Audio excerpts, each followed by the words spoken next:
primero de todo, agradeceros la invitación a participar en estas jornadas tan enriquecedoras. Para mí es la primera vez y también transmitiros mi admiración personal a los padres y madres y a los niños por vuestra lucha diaria. Sé que estáis todos cansados y espero que lo que voy a contar os interese. Entonces, primero contaros un poco quiénes somos. La Unidad de Patología Neuromuscular somos un grupo multidisciplinar especializado en el diagnóstico y tratamiento de todas las patologías neuromusculares infantiles. Contamos con neurólogos, neuropatólogos, cardiólogos, neumólogos y un poco como lo que ha explicado Francisco esta mañana, desde hace ya años somos conscientes de que estas enfermedades, que son muy complejas, tienen que ser abordadas desde varios puntos de vista y trabajamos de forma coordinada con otros servicios del hospital. Formamos parte del servicio de neuropediatría del Hospital San Juan de Dios, que está dirigido por el doctor Jaume Campistón. Y además somos parte de la Red Nacional de Investigación en Enfermedades Raras, que es el CIBERER, de la que también forman parte otros grupos que han participado hoy. Además, tenemos desde hace 3 años y medio, casi 4 años, un laboratorio dedicado exclusivamente a la investigación de las enfermedades neuromusculares, en la que investigamos tres investigadoras a tiempo total y además contamos con otros profesionales como neuropatólogos y estudiantes que vienen a hacer sus proyectos en nuestro laboratorio. Nuestra financiación es sobre todo pública, pero también tenemos algunas fuentes de financiación privadas.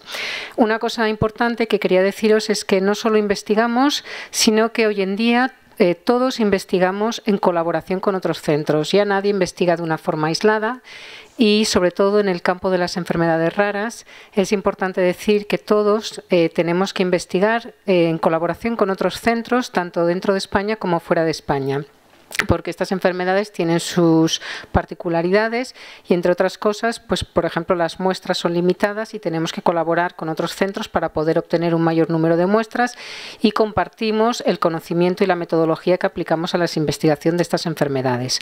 Entonces, aquí he puesto solamente algunos de los grupos con los que colaboramos, tanto dentro de España como fuera de España, pero todos hacemos lo mismo, todos colaboramos con otros centros para poder llevar a cabo una investigación de alta calidad. Entonces, en el laboratorio llevamos a cabo investigación en varias líneas. La línea de distrofias musculares, en la que yo tengo más experiencia, sobre todo en las distrofias de tipo Duchenne o distrofia de Ullrich, y en las miopatías mitocondriales en la edad pediátrica.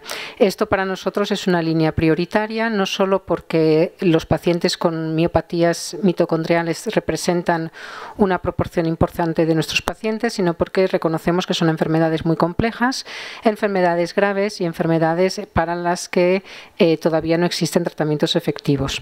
Los objetivos de nuestra investigación es profundizar en el conocimiento de estas enfermedades para conocer más, pero finalmente para poder identificar dianas terapéuticas, para mejorar el diagnóstico y poder alcanzar un diagnóstico preciso en todas las familias, que sabemos que es muy importante, tanto para poder ofrecer un buen manejo clínico como para el diagnóstico genético y poder daros un consejo genético a todas las familias, y también para identificar nuevas causas. Y, por último, facilitar la investigación en este campo a través de un biobanco de tejidos y células musculares de los pacientes, colaborando con otros centros, y también creo que es importante la formación de personal investigador joven en este campo que está en continua expansión.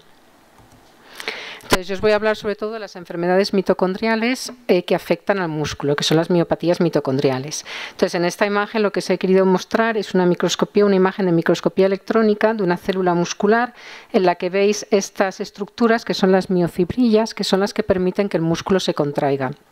Y aquí en esta imagen lo que podéis ver son las mitocondrias, que son estos circulitos oscuros que en el músculo se localizan donde se necesita la energía, que es cerca del sarcómero, que es la estructura que permite la contracción muscular.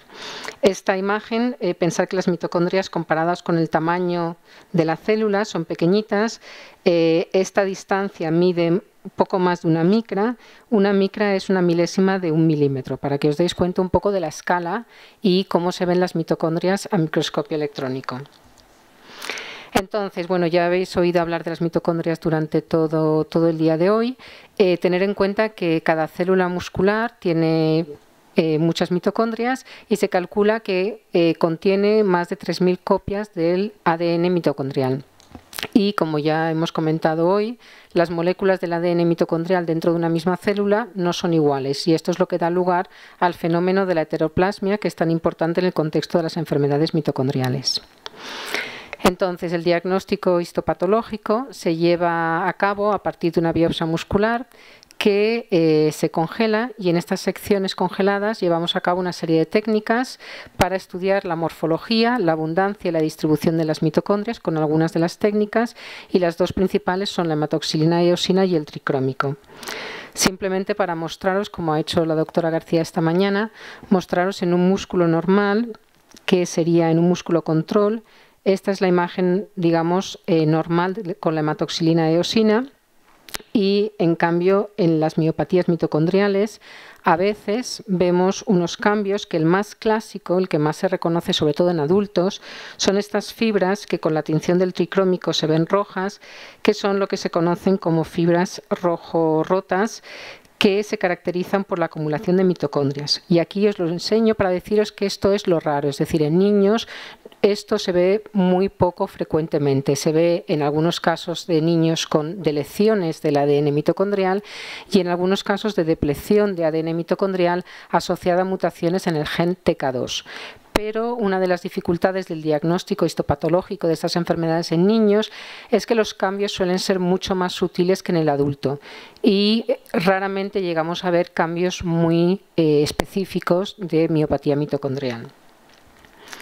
Luego, en la misma muestra congelada de la biopsia muscular, llevamos a cabo una serie de técnicas, que son técnicas ya histoquímicas, en las que analizamos, de manera distinta a lo que hace Miguel Ángel, por ejemplo, en Madrid, analizamos in situ, es decir, en la propia sección, la actividad de estas enzimas oxidativas. Entonces, llevamos a cabo 3 estudios, que son los más rutinarios, que estudian la capacidad de la célula para transportar los electrones a través del complejo 1, que sería la técnica del NAT, el complejo 2, que sería la técnica del SDH, y el complejo 4, que sería la técnica del COX.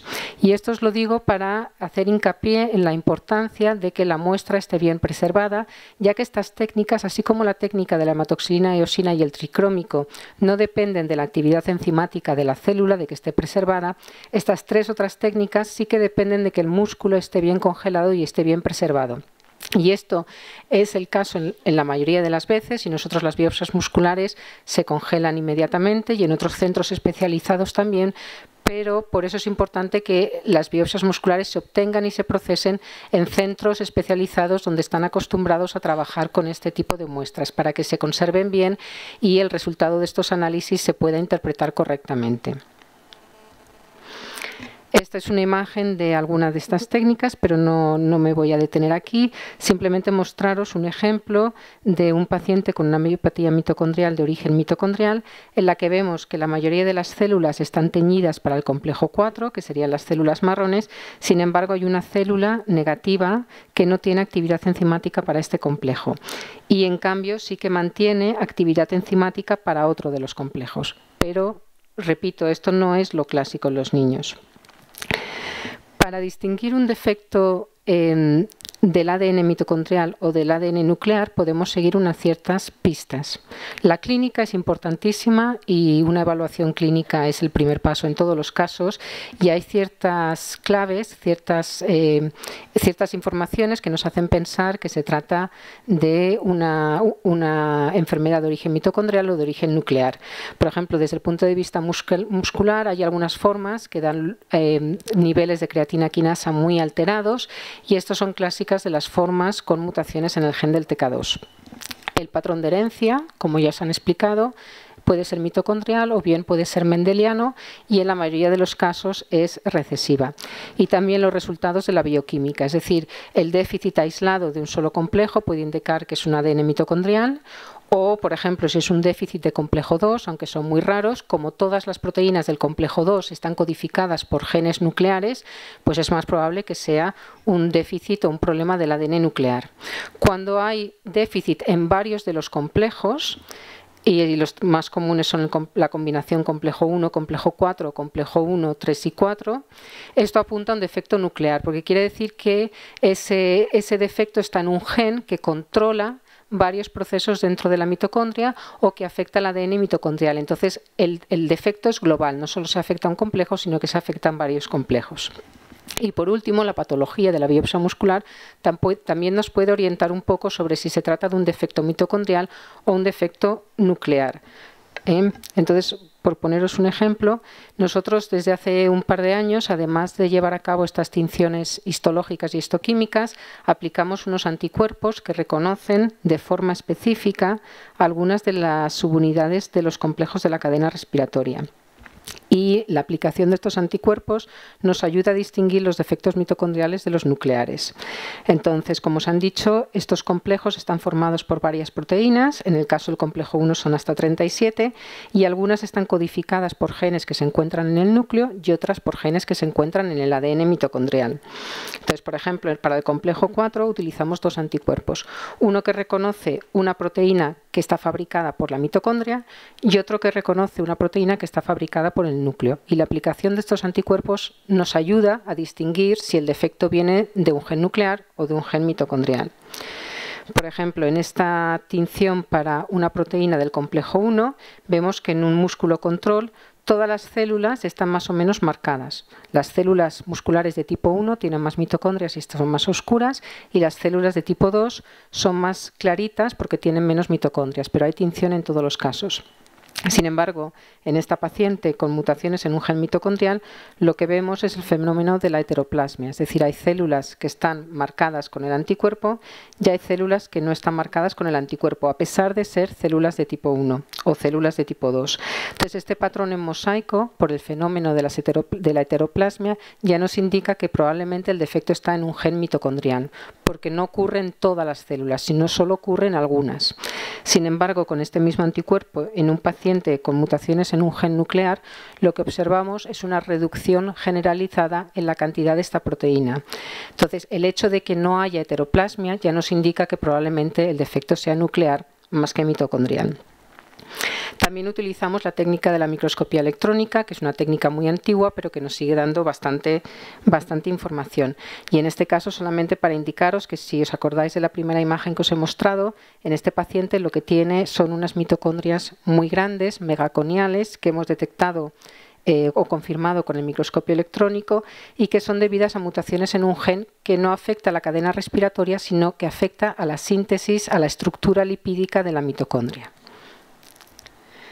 Del ADN mitocondrial no os voy a hablar mucho, simplemente, como ya os han dicho, contiene genes que codifica 13 proteínas solo y, sin embargo, se conocen unas 1500 proteínas que son mitocondriales. Por lo tanto, la proporción de las proteínas que provienen del ADN mitocondrial es muy pequeñita comparada con la que proviene del ADN nuclear.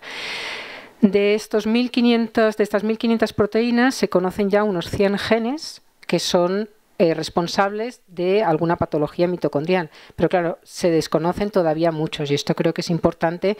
De esas 1500 proteínas, pues habrá muchas que sean importantes para el funcionamiento de la mitocondria. Por lo tanto, nos quedan todavía muchos genes por descubrir.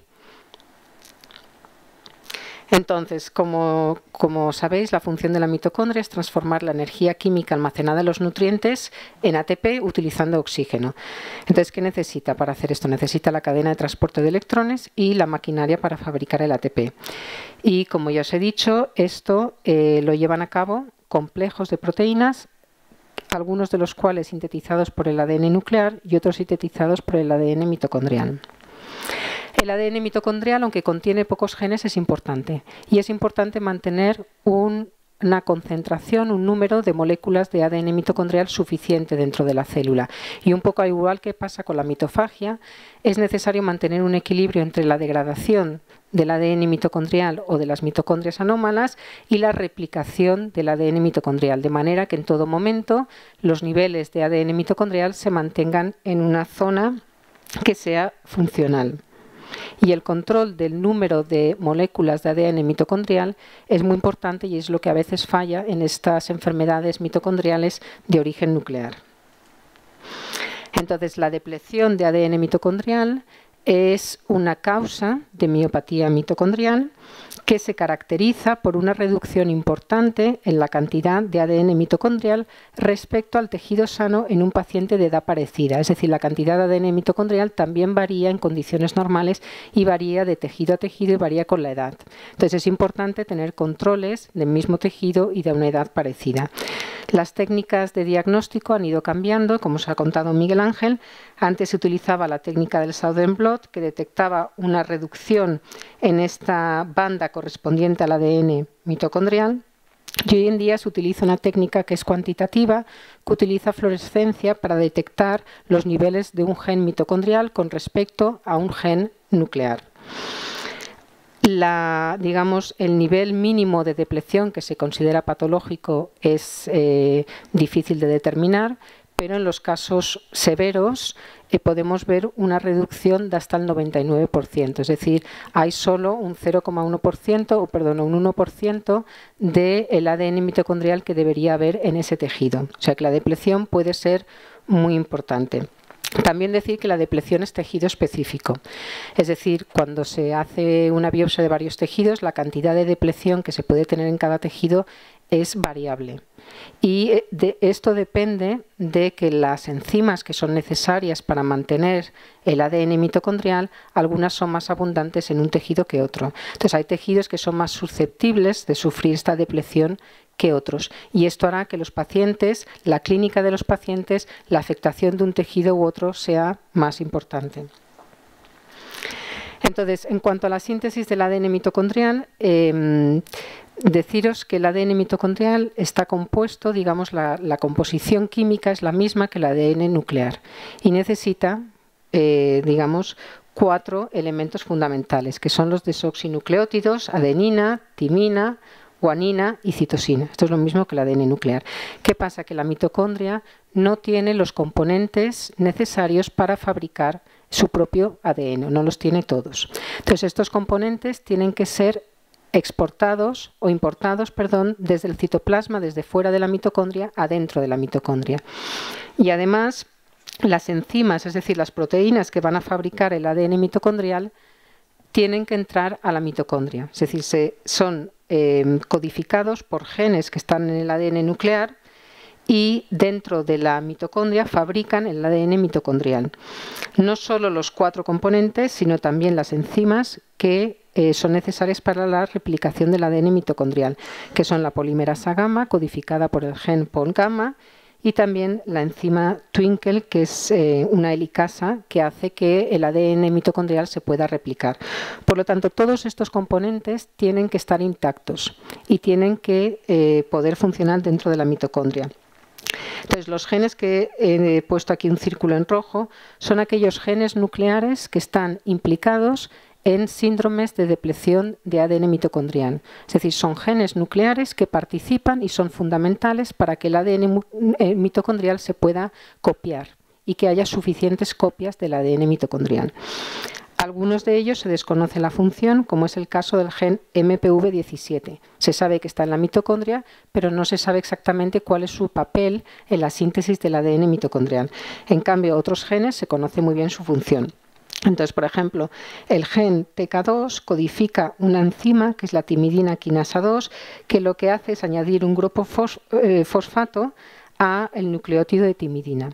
Y si no se añade este grupo fosfato, este nucleótido no puede entrar a formar parte del ADN mitocondrial. Entonces es fundamental.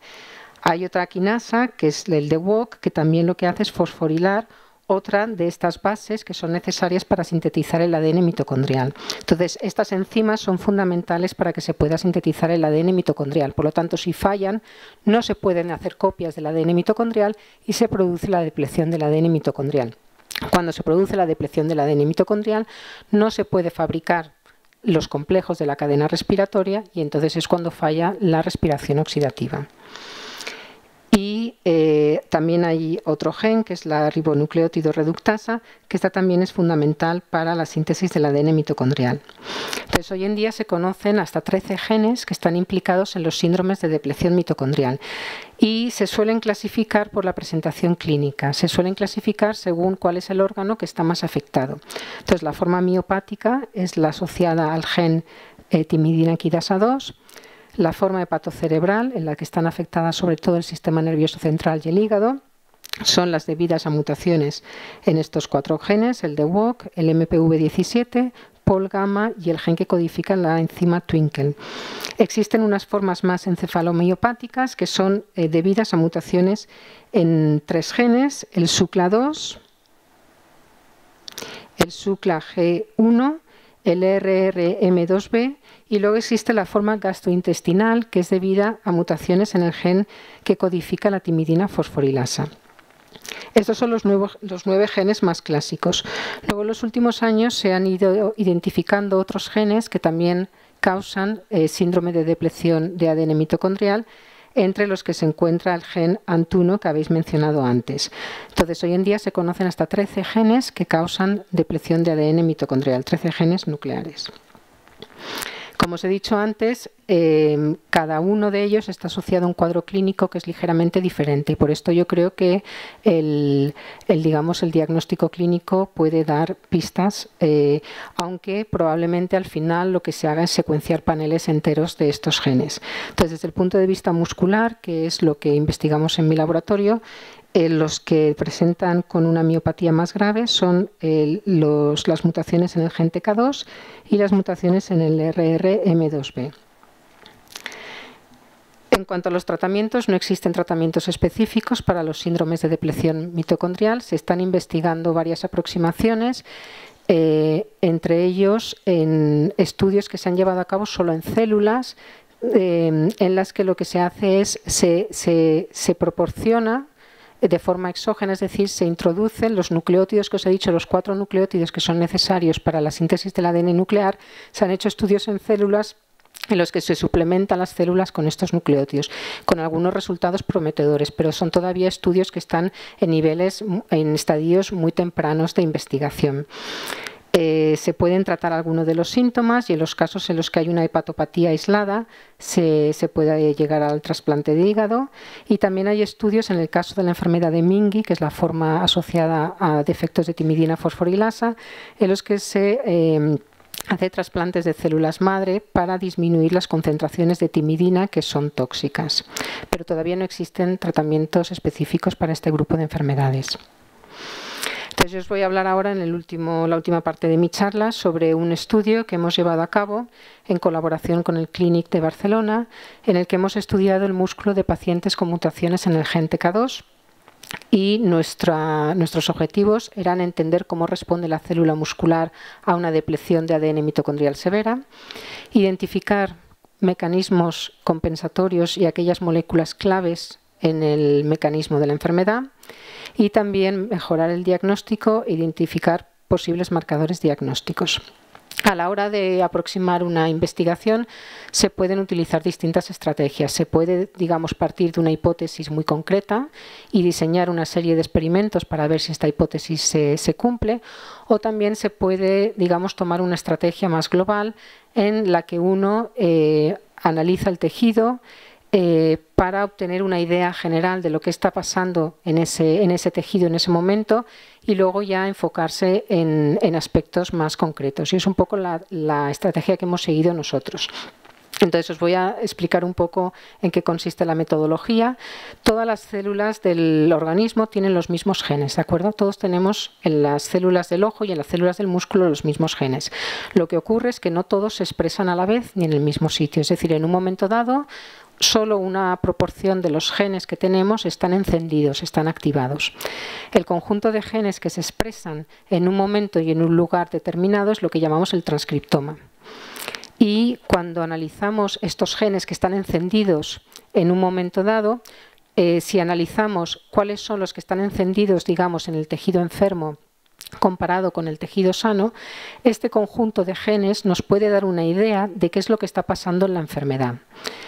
Entonces, ¿qué podemos averiguar? Podemos averiguar cuáles son los genes que cambian más cuando comparamos un músculo enfermo con un músculo sano, qué función tienen estos genes, por lo tanto, qué funciones celulares están más alteradas, cómo se relacionan estos genes entre ellos y si los cambios que estamos viendo son específicos de esa enfermedad o si también los vemos en otras enfermedades. Entonces, para estudiar esto, utilizamos una tecnología que se llama tecnología de microarrays, que no voy a entrar en detalle, pero simplemente deciros que consiste en extraer, en nuestro caso del músculo, todos los genes, toda la información genética de la célula muscular, y lo que hacemos es pegarlos, estos genes, por decirlo de alguna manera, en unos soportes físicos que son como unos chips de ordenador, que contienen una copia de todos los genes del genoma humano.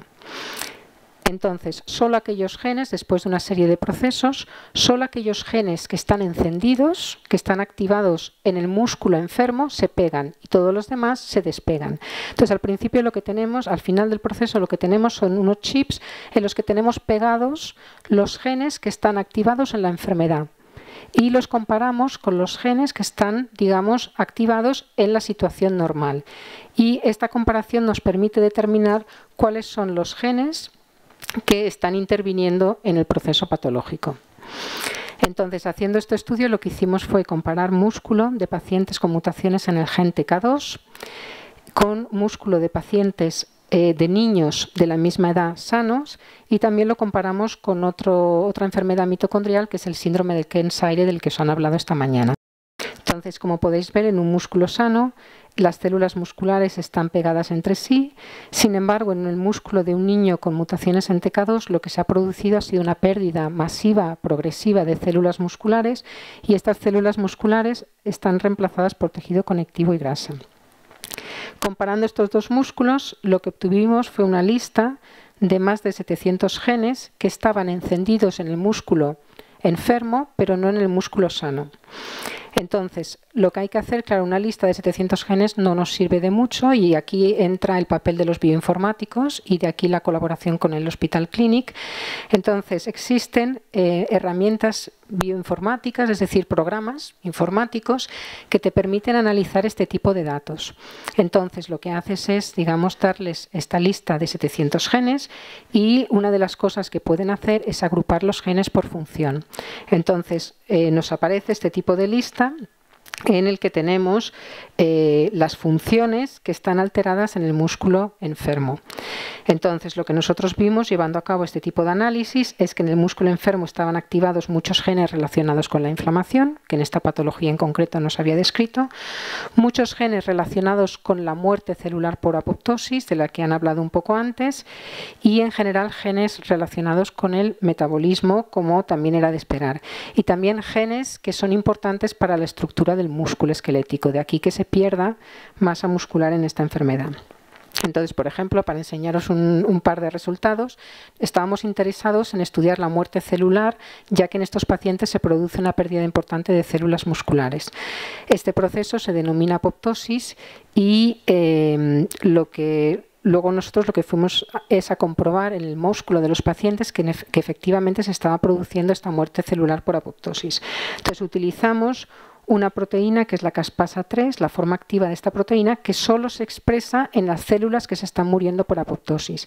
Entonces, lo que pudimos ver es que efectivamente en estos pacientes, a una edad muy temprana, porque estas son biopsias musculares que se han obtenido al año de vida, existen muchas células que están, digamos que se están muriendo por este proceso de apoptosis, que no es normal. Entonces, existe una pérdida de células musculares debidas a este proceso de apoptosis. Luego también existen programas informáticos que te permiten relacionar estos genes y construir, digamos, redes. Y esta es esta imagen que os quería poner aquí, que no voy a entrar en detalle, pero simplemente para que veáis cada uno de estos nombres son los genes que han aparecido en nuestro análisis y las líneas son las relaciones entre ellos. Entonces, este tipo de análisis lo que me quiere decir es que estos genes no están actuando cada uno por su cuenta, sino que están interconectados y que los genes que están en el centro de estas redes deben de ser genes importantes porque están regulando a todos los demás.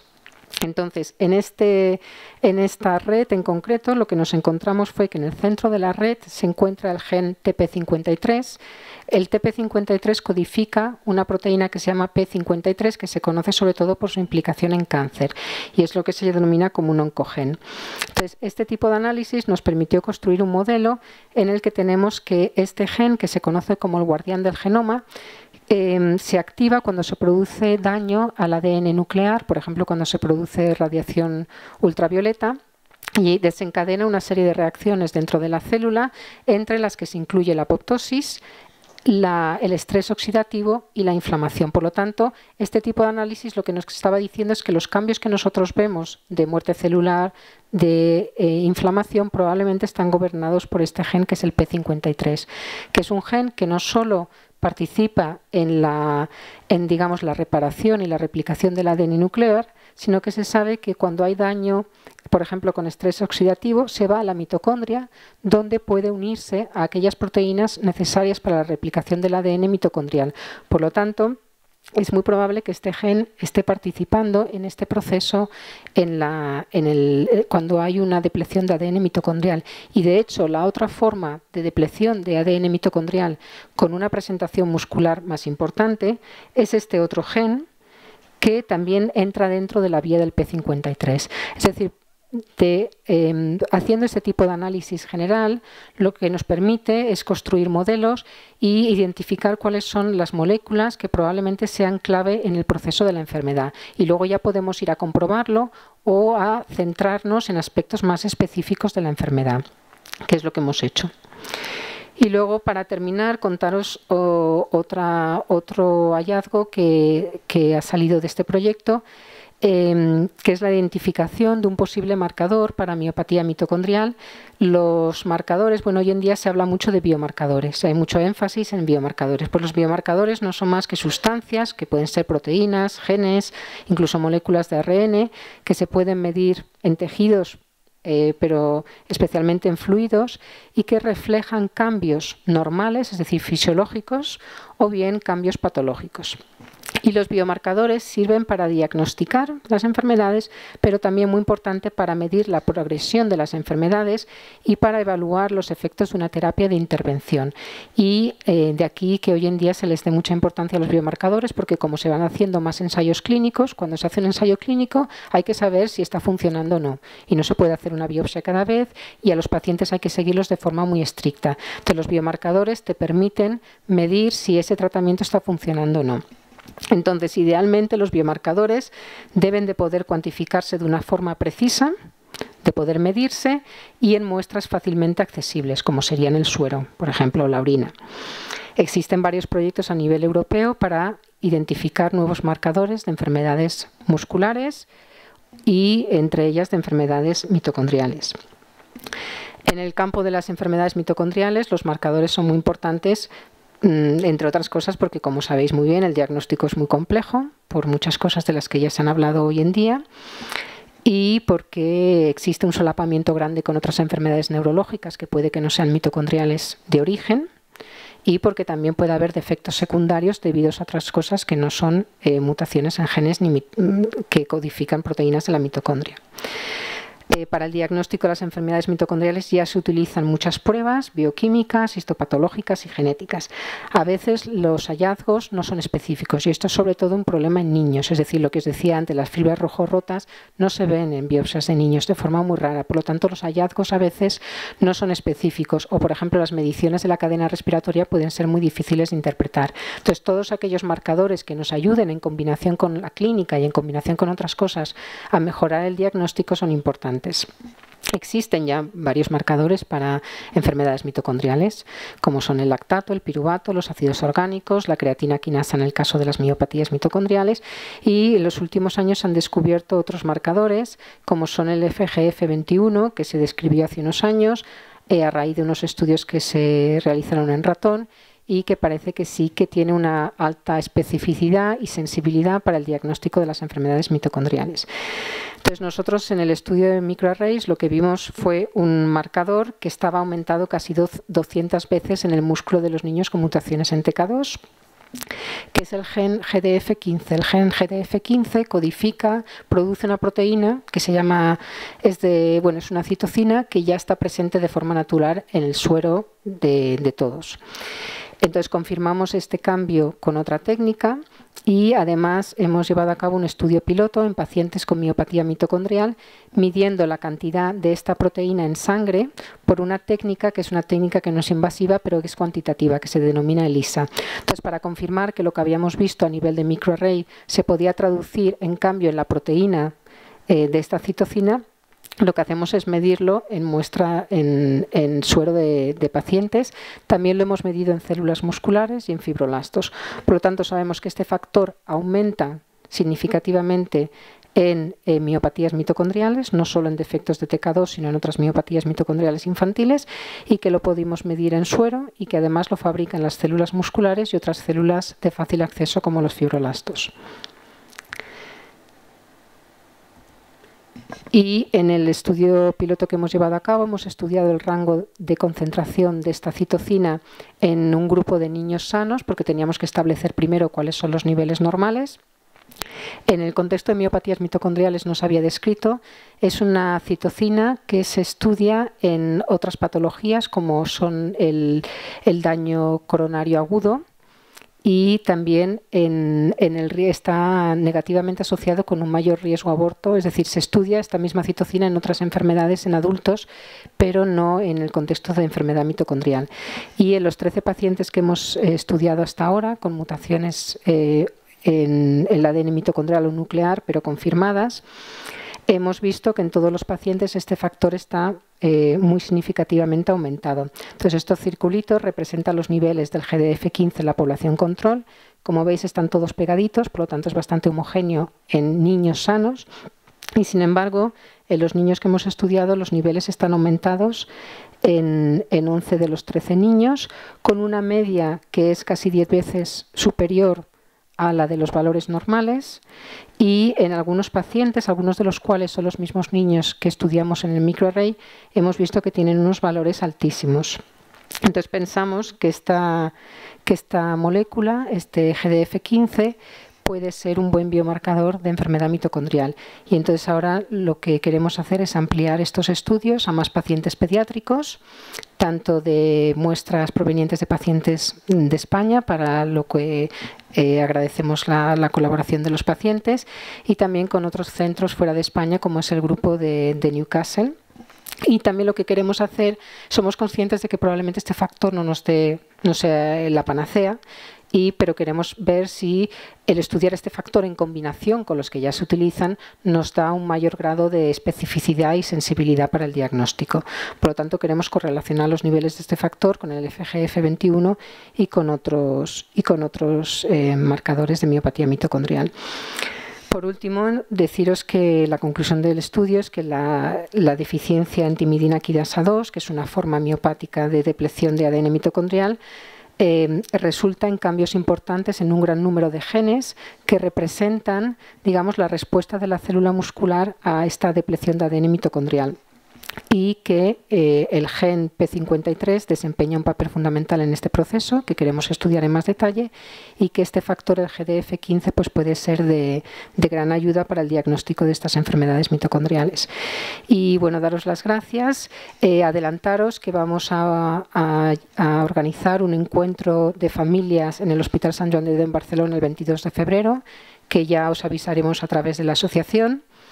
Y también invitaros a que visitéis, si no lo conocéis ya, la Guía Metabólica, que es un portal de información para las familias, sobre todo información práctica sobre varias enfermedades metabólicas, incluidas las enfermedades mitocondriales, que es muy accesible y está realmente muy bien si no lo conocéis. Muchas gracias.